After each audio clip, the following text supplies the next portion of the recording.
O intelecto agente é uma grande descoberta de Aristóteles, né? Para que ele pressupõe o intelecto agente? Porque, bom, as formas existem na matéria, mas não estão, digamos assim, no seu formato, na sua forma inteligível, né? Elas estão na sua forma material, né? Fazendo a matéria ser o que é. Agora, na nossa mente, a forma existe abstraída. A gente tem um poder, a nossa razão, nosso logos tem um poder de abstrair a inteligibilidade das coisas materiais. Ora, só é possível isso porque a nossa inteligência ela tem uma capacidade que está sempre em ato, sempre formal, e que consegue iluminar com essa luz intelectual as formas que estão presentes de modo sensível nas coisas. E essa iluminação destaca as formas sensíveis e elas se tornam logicamente universais e inteligíveis dentro da nossa alma, de modo que a nossa alma se faz todas as coisas. A alma é, de algum modo, todas as coisas, dirá Aristóteles. E por que a alma é, de algum modo, todas as coisas? Porque ela participa da luz divina. O intelecto agente é algo de divino em nós, dirá Aristóteles, ou seja, é como justamente o reflexo do pensamento do motor imóvel, que é pensamento de pensamento, que pensa a si mesmo, que incidindo sobre a nossa alma, e nela fosse uma espécie de luz participada. Agora eu estou platonizando Aristóteles, mas eu acho que é a melhor explicação que eu consigo dar.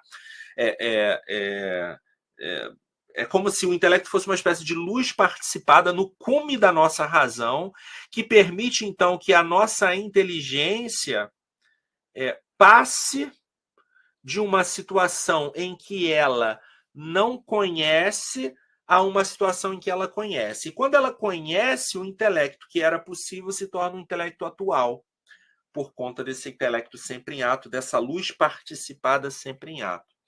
Existe uma grande celeuma, o Alan está falando em emanado, existe uma grande celeuma entre os intérpretes de Aristóteles, na qual eu não vou entrar agora, eu vou assumir a interpretação tomasiana, né, de Santo Tomás, sobre se esse intelecto é o próprio Deus, sobre se esse intelecto é uma espécie de super-anjo separado, seria talvez o próprio verbo de Deus, ou se esse intelecto é algo próprio de cada ser humano. Aristóteles não falou de um modo que não dá para saber exatamente com uma precisão absoluta o que ele quer dizer.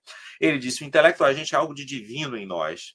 É a própria presença de Deus, é uma luz participada.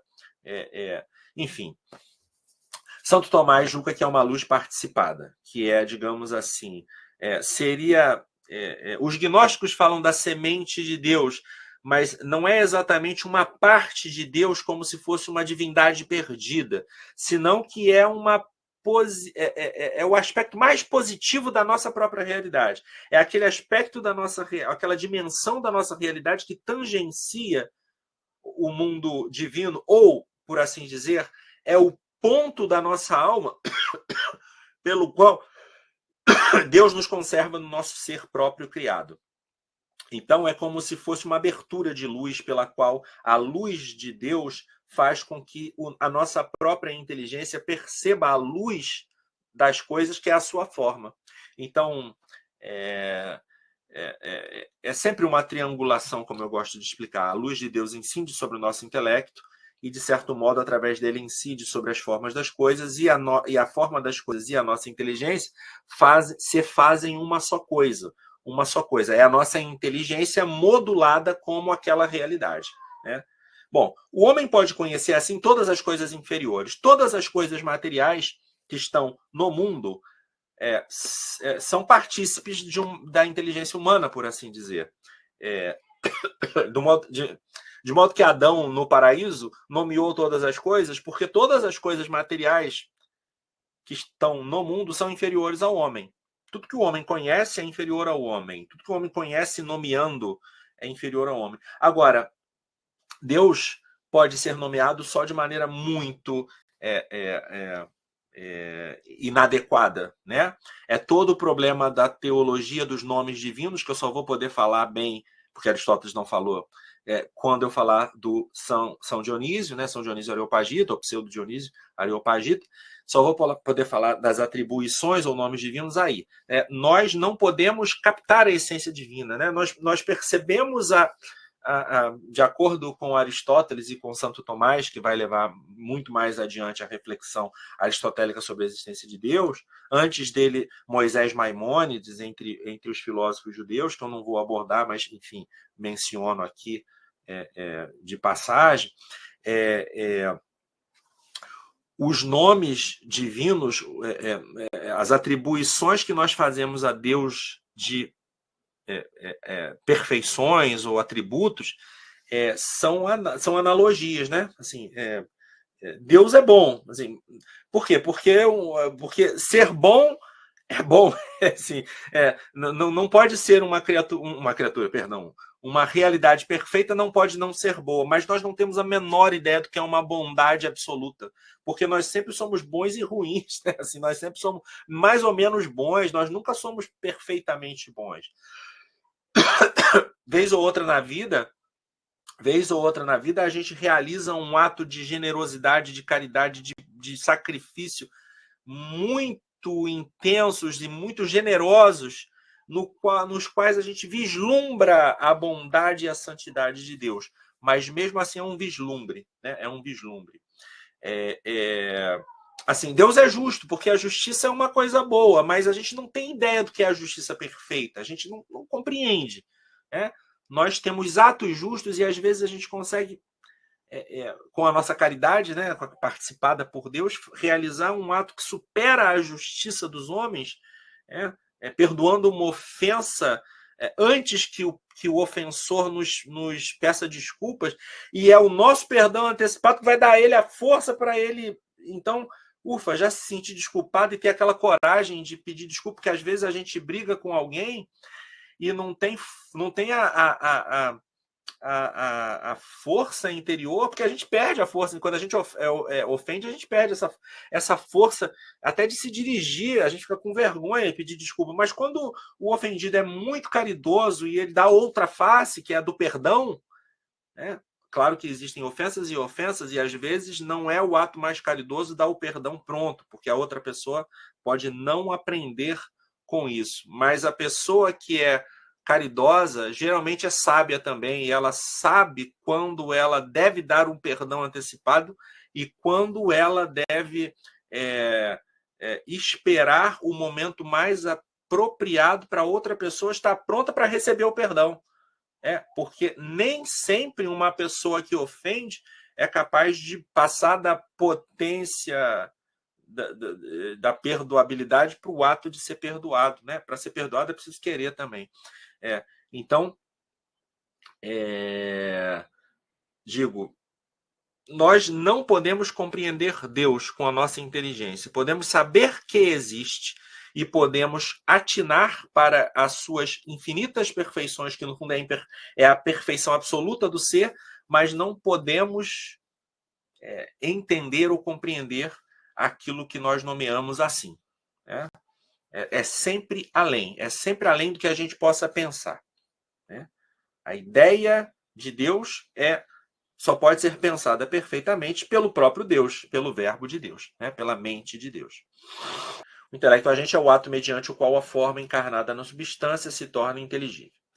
O nous poieticus aristotélico não é uma realidade psicológica ou mental, consciente, mas é uma estrutura fundamental, algo não dado na intelecção. Né? Ninguém vê o intelecto agente atuar, porque nesse caso haveria uma estrutura intelectiva mais fundamental, essa desde a qual estamos vendo a ação da abstração ou a iluminação, em termos agostinianos, das formas imateriais na representação imaginária da fantasia. Né? O intelecto quando a gente intelige alguma coisa, é porque a nossa inteligência, o nosso intelecto possível já foi atualizado. Né? Quando a gente está definindo, discorrendo sobre, refletindo, é porque o intelecto a gente já mandou a luz dele para nós podermos disparar a nossa intelecção. O intelecto agente é uma teoria. né? É uma potência teorizada por Aristóteles que é necessária para que haja a intelecção das formas. Agora, a mística seria justamente o habitar no intelecto agente, né? A mística seria o habitar no intelecto agente, ou seja, seria a pura transparência da inteligência e do ser. Seria uma luminosidade, um estado interior de percepção dessa unidade da realidade, né? O intelecto agente é uma estrutura necessária para que haja a inteligência, a visão da forma real das coisas, né? Então, o intelecto agente ele foi esquecido completamente na gnosiologia moderna, na teoria do conhecimento moderno, desde Guilherme de Ockham e a via moderna do nominalismo. E o esquecimento do intelecto agente é congênere ou parente do esquecimento do ser. Quando se esquece o intelecto agente, se esquece o ato de ser tomista. E quando se esquece o intelecto agente e o ato de ser tomista, a inteligência vai automaticamente se converter numa inteligência idealista. E o ser vai automaticamente se converter em sua máxima instância na matéria inteligível da entidade matemática. Portanto, ao perder o intelecto agente aristotélico, ou ao fazer uma ideia errada desta luz participada pela qual nós podemos entender tanto o que está abaixo quanto elevar-nos ao que está acima, ao perder de vista essa ideia do intelecto agente, a gente se embrenha numa filosofia imanentista, onde a mística vai ser totalmente deturpada, que vai ser essa mística política da qual eu falei naquela aula prévia, né?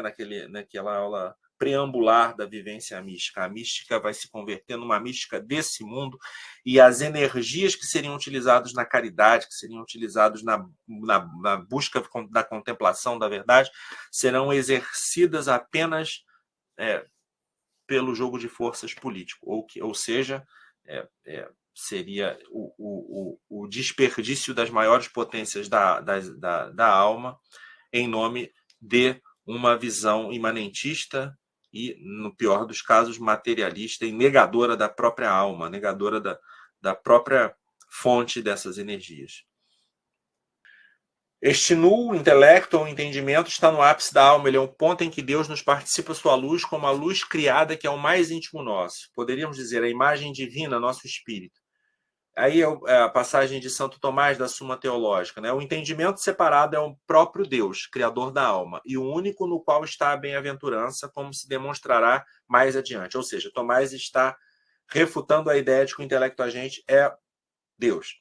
Por isso, de Deus mesmo, participa a alma humana sua luz intelectual. Desde Deus, ele participa a alma, a luz intelectual, seguindo aquilo que está escrito no Salmo 4, versículo 7. Senhor, marcada está em nós a luz da tua face. Né? Suma Teológica, questão 79.